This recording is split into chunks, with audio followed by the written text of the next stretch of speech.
Excellent. Now I want you to get your cell phones out. What? I know. Weird. Ready? Just remember. Google energy. The definition of energy that is not in terms of work. And I guarantee you, you will not find it. There is a reason for it. It's either in terms of, work, or it'll tell you E equals MC squared, or it'll tell you something in terms of something else. And the fundamental reason for why that happens is because we do not know what energy is made of. It is the most fundamental thing that exists in nature. So our best known way of explaining energy is our ability to do work. Then energy goes into the forms of energy: kinetic, potential, elastic potential, gravitational potential, blah, blah, blah, right? From intro 2, you guys did the electrical potential energies and all of those stuff, right? And then all of the things that go along with it. The reason is because energy is the most fundamental thing that we know of. We cannot define it in terms of other things. So like, what is an electron? It is the most fundamental thing that exists. We do not define electrons in terms of other things. Same thing with like proton. Is proton the most fundamental? No, because that can be defined in terms of quarks. So the more you dig into it, the lower you can get until you hit a brick wall. And that brick wall for us is energy. We do not define energy in terms of other things. So the best way we can define it is in terms of work. Does anyone remember the formula of work? Force times distance. That is work. So what we do is we define energy in terms of work. So let's write that out. So energy is the ability to do work. And work is what? And that dot has a significance, right? What does that dot mean? Cross product or dot product? Dot. Good. That means what should FDR be? FDR, cosine of the angle between them. Once we have defined this, I have to define the kinds of energies. So energy can be of, there's only, how many kinds? 2, which is, what is the first one that we always talk about? And resting. So there can be only, so there can only be 2 kinds of energies, one that is due to motion and the other one that is due to rest, right? The one that has to do with motion is called good. And the one that's due to resting is called now. Because we are in big people class, I'm going to call them T's and U's. Now, the formula for kinetic energy.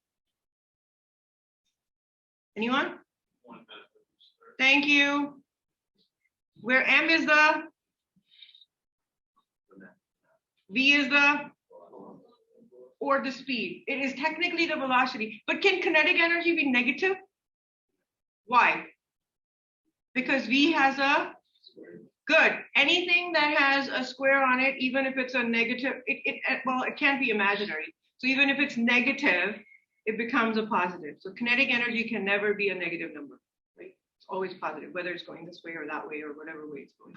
Okay, there are more types of potential energies than kinetic, because kinetic can only be one. The more important ones that we will do in this class are called gravitational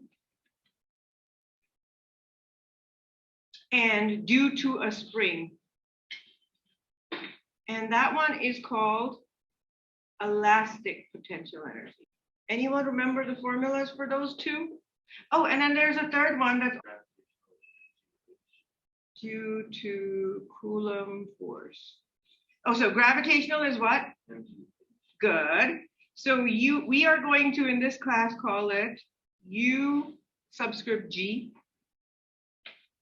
MGH, due to a spring, which is elastic potential energy. Yes, it should be 1/2 k delta x squared. Absolutely. And does anyone remember due to the Coulomb force?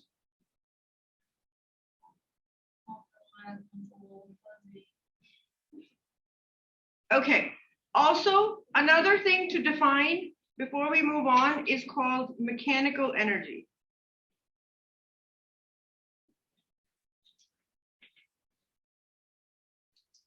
Which is just T plus U.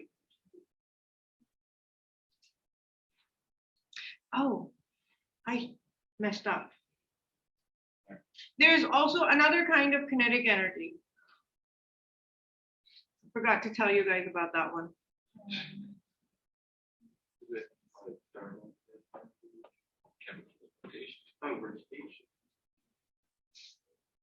So this is when things move in a straight line, and this is when things rotate or roll.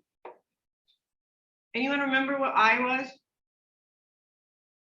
Moment of inertia. Does anyone remember what omega was? Angular velocity. Excellent. And does anyone remember the formula for angular velocity? Do you remember we did this in lab yesterday?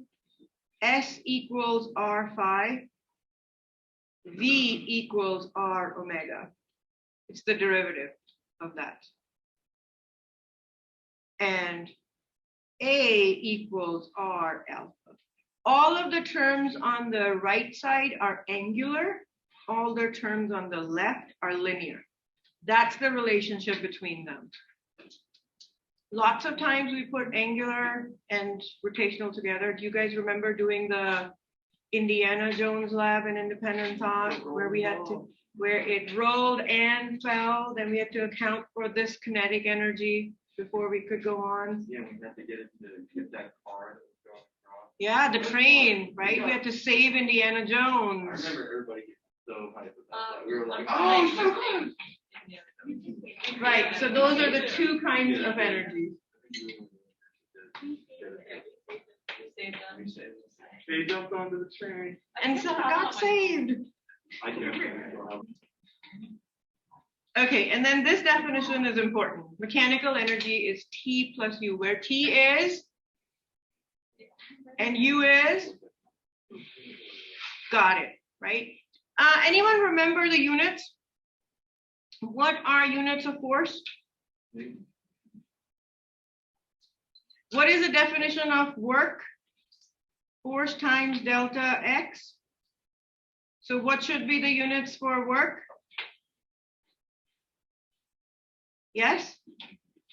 And what do we call these? We also said that the best definition for energy is its ability to do what? So what should the unit for energy be? Done. Do you see this developing? Okay, anyone remember what power is?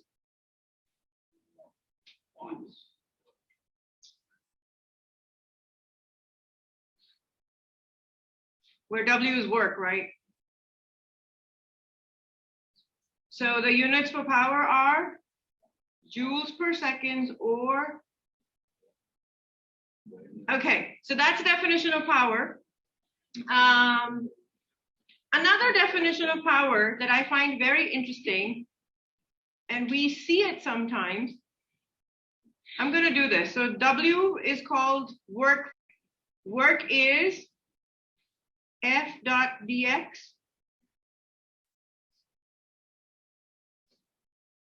or that.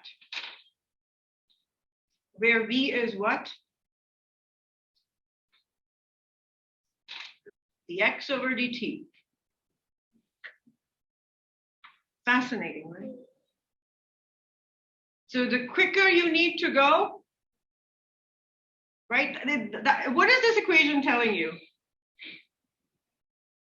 The faster you need to go, the more power you need. So these equations tell you stuff, right? They read you a story. You just have to know how to read them. You need to know how to read the story.